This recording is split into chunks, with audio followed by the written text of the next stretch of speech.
start our programs, it should be those programs that can easily be understood by the communities. That's right. And that there are those which can bring vivid impact on the communities themselves. So if you look at a local community in Uganda, be it in the rural or be it in the urban, what do they need?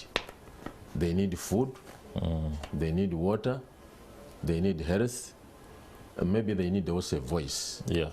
And so when we are carving out our development philosophy, that is where we carved it out. And that's why this organization, CIDI, is called an integrated program, because we integrated all those activities within our development program. And in a way, this caused the communities where we work to own that program, because they see that it is directly addressing the needs that we are trying to focus on. And I think that was a pillar in our success. Okay. Now, looking at the nature of humanitarian interventions, many of us cannot actually keep track of progress made for a particular community away from the visible aspects. For example, houses have been built for a particular section of a community, or jobs have been created. But improvement of livelihoods at the core of a community is hard to track. Now, when you look at the works of CIDI over the years, it's embedded within the community, as you say, ensuring, for example, the use of appropriate technologies to be able to transform, especially aspects of entrepreneurship. How are you able to say, for example, that this year we were able to do this and this and this, this is how it has rolled out, this is how we can either make things better or change course in case a particular program is not working the way we intended it to work? How do you track that way of doing interventions in order to ensure that there's a clear marker for performance? I mean, you are quite right that it is not easy to track performance, and many organizations are grappling with it. Yeah. And there's quite a lot done out there, and which you cannot maybe ascribe it to yourself, because you cannot track it. But what CIDI has done is, right from the word go, we have set up a system which is called the Management Information System. And that system tracks performance. You list a set of indicators that you'd wish to achieve, say in food security, in incomes, in water and sanitation, maybe in some other parameters that you want to measure. And then there is a software that we use, putting tools within that software, and whenever we do the implementation, that tool is fitted. And then you are in a position to track what you have achieved through that period. And it is a condition for us, for every staff to fill into that form. We are working in 28 districts, but in each of those districts we have what we call the M&E officers. They are charged with making sure that those tools are fitted. M&E, that is monitoring and evaluation. Monitoring, and these days we call them MIL, monitoring, evaluation and learning officers. They are those who are doing the implementation, but they are those who are specifically charged with how do we track figures and how do we track improvement. And it is reviewed on a regular basis. And once it is reviewed, then it informs you whether you should do more, or you should do less, or you should change, or you should adapt. That's right. Yes, so that's the purpose of that system. And for us, it has helped us very much. Talking about the ability to maintain a tracking system, especially within the sectors that help government, is there a synergy, for example? We've seen consistently so, when disaster strikes, for example, in Kasese, along the ranges of Mount Elgon, there is a tendency for the Office of the Prime Minister or government to approach it as though this is another first, you know, yet these are disasters that can be tracked, have been happening, and you can actually know which particular intervention and how to deal with it. Is there synergy between what we would call the private sector in humanitarian intervention and the government to ensure that there is harmony in the conduct of work or how you intervene? I think talking about disasters is quite a complex situation, because with a disaster, you can do prevention, you can do mitigation, you can do preparedness, you can prepare, or you can respond, and then maybe also you can try to see how you alleviate suffering when people have gone into that situation. Yeah. What I have observed is that most of the time, all of us, including government, we are in that small aspect of response. Trying to save lives when things have happened. But I think we need to do more. We need to do more on the aspect of planning and also in the aspects of mitigation. We have seen that we get mostly situations of flooding, like for instance in the east, which are perpetual, and landslides, and then also in the west, in Kasese. What can we do about that? That one needs to prior planning. Like for instance, do we need to plant trees in those areas so that we can avoid maybe the erosion? What do we do if the situation, or how do we respond if at the end of the day it's not possible to mitigate? Or do we have sufficient resources, for instance, bulk food stores, to be able to give to these people when the situation is out of hand? Do we have moving equipment, for instance? When we have to completely look at the local governments. Yeah, I have seen in that the are already slides, constrained. Slides in Bududa, people using hand hose to dig out others. We need to do, I think we need to do more in a lot more than that. Do we have remote sensing equipment that can help us to maybe tell that a disaster is about to happen? So remote sensing and also aspects of predicting the weather is very, very important, so that we can either to alert our people or to prepare ourselves, and also having a technically competent team to handle these aspects. I think we can do more on the side of government, networking with the civil society, and then we put these things in place. Either we can look at the comparative advantages of each and the capacities each one has, which we can harness to be able to prepare for these disasters. But we need to do something about them. One time I was in the refugee settlement in Changwali, and we have some activities there for refugees, doing with sanitation and also environmental protection and also water provisioning. And then the camp commandant was saying, we are expecting an influx. And therefore, we have to prepare for where that influx will go.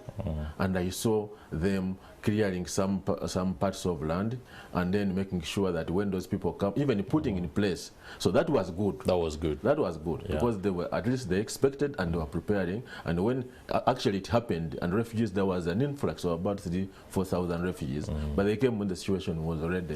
Preparedness when it comes to refugee question seems to be something that is given a lot of attention, especially from the government.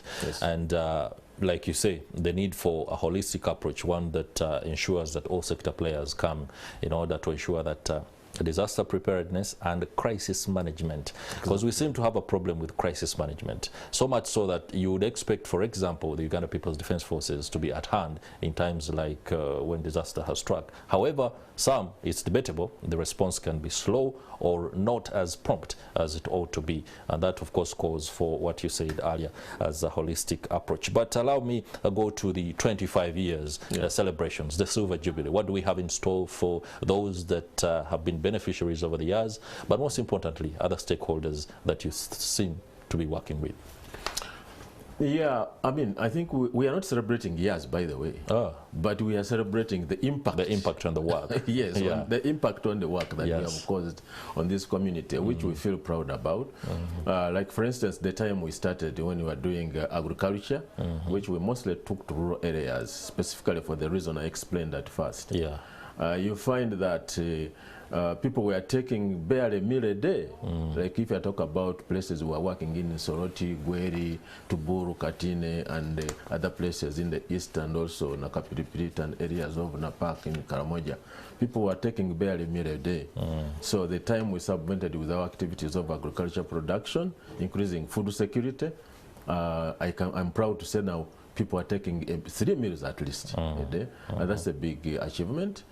We supported the households with technologies that include production, for instance, improved seeds, and also improved livestock, and also drought animal power for pulling and also opening more land. About 4,800 households benefited from that. We have trained the farmers to save and to invest. We are proud of about 17,000 village saving, VSLA saving schemes in those locations that are able now to reinvest in agriculture, but even go beyond the agriculture for production for food, but also agriculture for production for incomes. We have enhanced farmer organization. We found them as working as individual households. We worked to transit into associations and now into cooperatives, which are fully registered. And they even can tap into the benefits of other government programs. For instance, if you talk about the agriculture cluster sector development programs, they are looking for organized people. And that's what we have done. We have created a nucleus that can be tapped by government programs to benefit more. So there is a cause to celebrate under that area of agriculture and processing.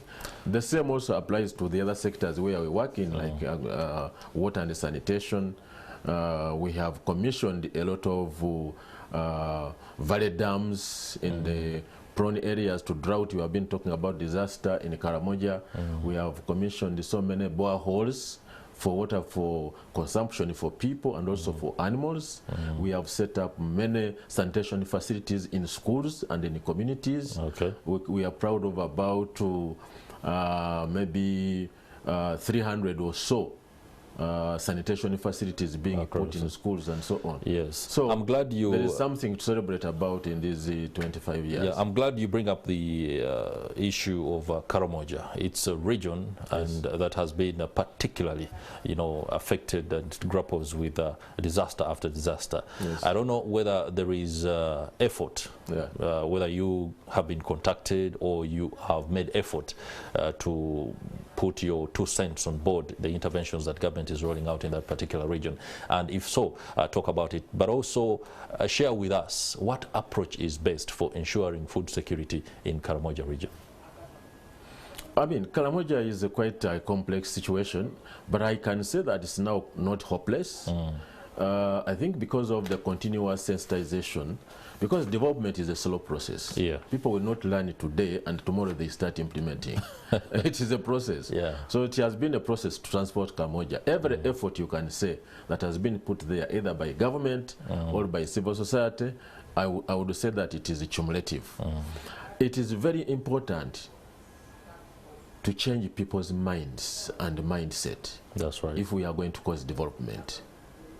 And for me, that is number one. I can tell you the first time we went to Karamoja to promote sanitation, it was horrible because open defecation was 90%. We started in the areas of Iriri and the surrounding manyatas. So we embarked on a system of community sensitization and changing people's minds and attitudes and mindset through a package which is called community-led total sanitation. Community-led total sanitation. That you are doing it yourselves as communities. By first observing what you are actually doing it yourselves. And that if you don't do something, understanding and appreciating the consequences. Yes. And that if you don't do it, then you are like, if you got down with typhoid, you would be sure that you have eaten feces. So we would take them through that walk of shame to see where there is feces, to see how the feces are contaminating the water. That's right. To see how the children, then we go to see those ones who are sick, and then they see that actually they are sick because they ate the feces. Because of that particular action. The next day we went back, after about 6 months, they had constructed 102 VIP, sorry, not VIP, but at least basic level sanitation facilities in those manyatas, and they were clean. I only helped with giving them sun plats. So I think the most important is mindset change. And when I hear people saying that training is useless, workshops are useless, I don't believe in that. No, it's perhaps the people that misuse the workshops maybe for financial the gain. people who misuse workshops for financial gains are very wrong. Because and they seem to be the majority. Then they are playing on the minds of the people, and they also trying to benefit from the from these poor people. But conscientization and trying to change people's mindset is very critical, and you have to do it at the grassroots. At the grassroots level. That is what CIDI is trying to do. At the grassroots, okay. And then you will see big change. All right. I think Karamoja can change because now farmers, people in Karamoja are now growing some crops. Yes. Now, equitable and profitable income generation across communities in this nation is something that is both unclear and seemingly more of a hard, you know, the people who are trying such interventions seem to be falling into the tracks every year, and we seem to discuss the thing up and again. However, in regard to what government is rolling out, the parish development model, your work seems to be heavily embedded in that kind of space.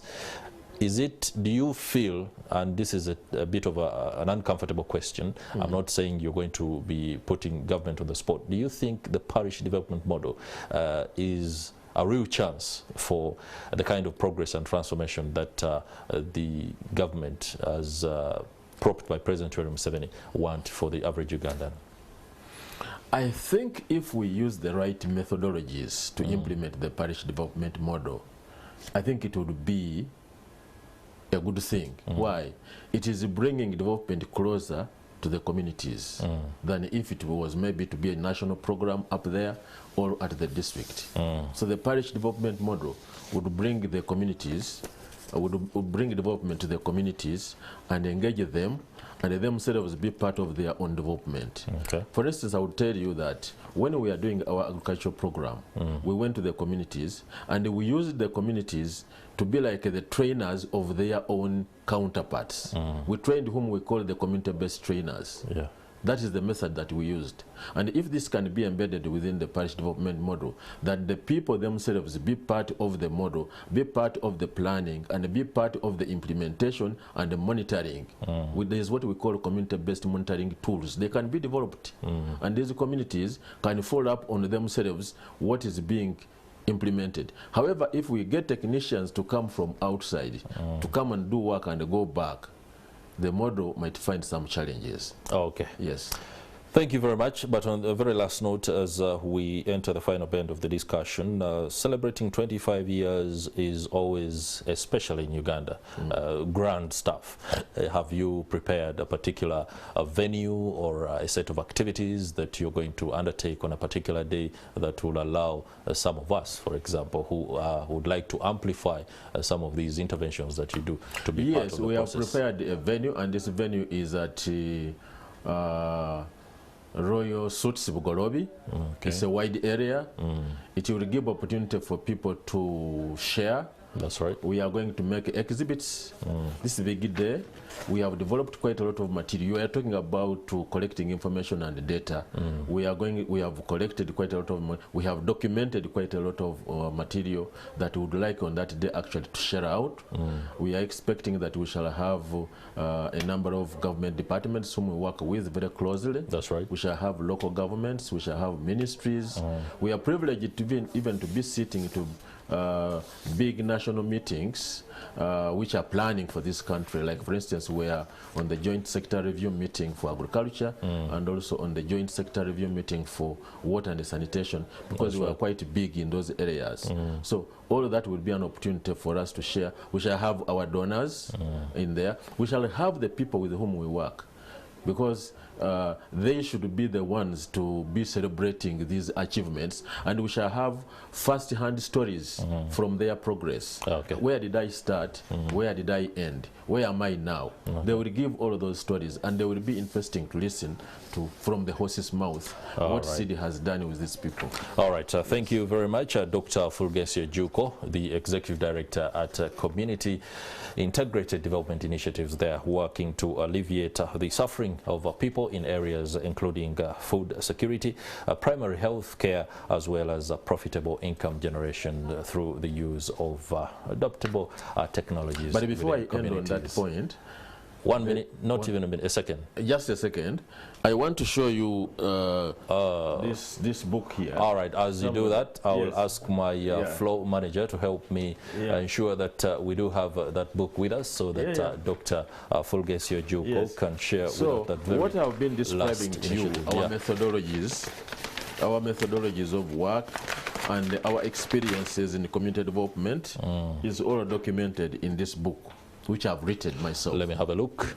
That's the book. What we have here is Epic Persistence. Exactly. One man's journey of an I grew up in the community village, developer. and I saw the shortages in the villages, and I got an inspiration as a young boy that we needed to work and work out of poverty right from our homes where we live. Wow. And so I had the passion of transforming my own home, but at the same time also transforming community. And that was also one of the reasons of the birth of this CIDI that we have.